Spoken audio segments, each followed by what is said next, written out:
kitchen inside Metro Appliances and More with Executive Chef Stephen Brooks from Tankersley Foodservice and cooking today. I'm so happy to be here with you. We are so happy you're here. How was the last course?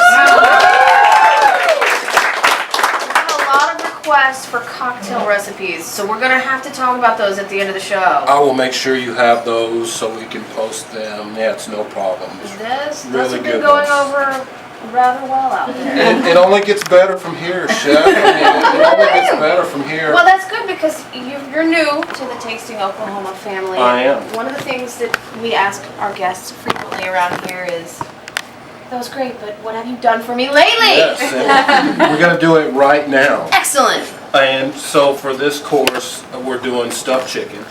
We're serving it with okra, Big Daddy style. You know what I mean? My style of okra. And some real good fingerling potatoes. Nice. But we're going to start with a little sun-dried tomato. Okay? And these are just, you can get these anywhere you want. They come in a little pouch. And we're just going to use a couple of them here. And you can buy them already julienned. Now, do you prefer these still dry or the oil soaked or the oil packed? What's your preference? I like them just like this, no oil or anything, because I want to add all that flavor for myself later on down the road. So yeah, the oil just doesn't suit me. But I just like them dry here. So some sun-dried tomatoes, some feta. Cheese. Yours is why we're friends. Man likes to play with cheese. Okay.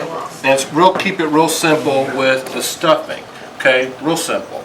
If you want to add some green onions to that, maybe just for a little bit of color, a little bit of flavor, but just keep that real simple. And I am always about safety. You know, I want to make sure that I've gotten sick eating out, and that's one thing I just despise. And so we always want to be safe. And what I've been doing is, when I'm working with raw chicken, I always cover my board with plastic. Just give it a seal, and it doesn't have to be perfect, but just as long as we can seal it around the ends. And the bacon's going around the raw chicken, so it's okay to sit here. And this is just thin bacon we're going to wrap it with once we're done. But I am sponsored by, you can see their logo at the top of my coat there. Tyson is one of my sponsors, and we always love using their chicken breast. They do a real good job. If you're not buying local, these guys are the way to go. They take real good care of me. They are Arkansas? They are Arkansas. So I'm going to put that down right there, and I'm going to just get a little bit of a wipe right here. So what I'll do, take my plastic wrap and just grab it, and you can see I buy it from the big store because I like the Foodservice. I do too. It's I like a the lot larger heavier, and it'll sit still when you pull it like that. You can just grab it. The little bitty ones, you pull it like that and it drags right behind you. And then it gets stuck and clumped together while all the box is moving, yes. These are cheap. I had my wife and I, when we first did it, I did it to prove a point to her. Our plastic wrap at home lasted a full year.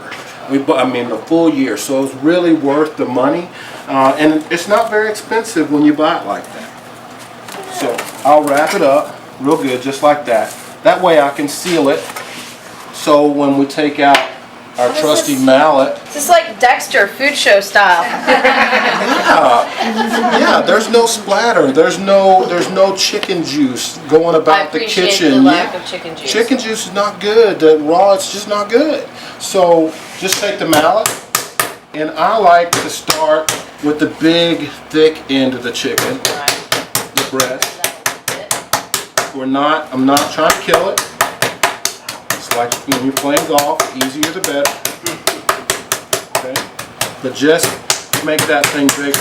And when you're using it for, like, if you're gonna batter this and fry it or sear it in a pan and serve it, this gives you a whole lot better plate coverage. Just the pounding, it's the same amount of meat, but it just looks grand. Yeah, it makes your guests. Also cook a lot more easily. Oh yeah. But the reason we're doing it here is because we want it to be thinner, so we can wrap it up and roll it up and make a roulade out of it. That's basically what we're doing, we're making a roulade. Okay? So just make sure those are pounded out. Then we can take our top piece and just start to pull there, and you'll feel where it ends up. Wants to open up. Get rid of that top part. Always Season. season, especially the inside. Okay, but we're going to season the outside first here with salt and pepper. And we will get our flip ski on. And that one's a little broken, but watch the magic. The magic of okay. natural chicken glue. Well, I mean, don't they? You know what they say? Bacon is the duct tape of food. It is. Absolutely is. It makes everything better. Okay.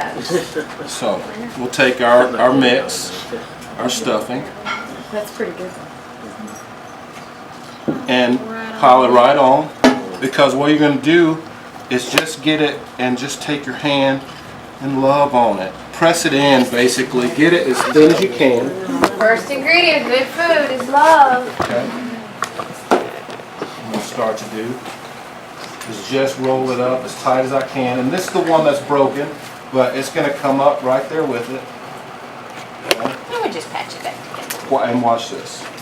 My patch will be these guys. Okay. And they're side by side. Just barely overlap so you don't end up with a gaping open. And I just starts to cook. And you really want to try real hard to stretch that bacon. Thank you, chef. My secret is to pull the bacon as tight as I can and let it warm up as long as you can. The bacon, it'll stretch for you a lot further if it's room temperature, a lot more elastic if it's room temperature.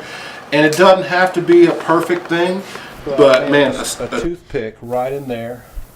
And what I like to do with them is sear the bacon in a pan until it's nice and browned off. Finish them off in the oven until they reach 165, right down the center. Just be real careful because the cheese in there, you want to make sure you get it done. Use the thermometer always. Because you've got those chicken juices intermingling with melty cheese. You want to make sure 170 is even better because that still gives you a good done chicken, but it's not dry. You still got some and you've good got juice. that beautiful self-basting outer wrap on there, insulating the yumminess. You know?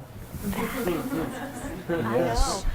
All right, so we'll finish that off and serve it with some okra and some fingerling potatoes. Yes. And what do you think, audience? Shall we have some?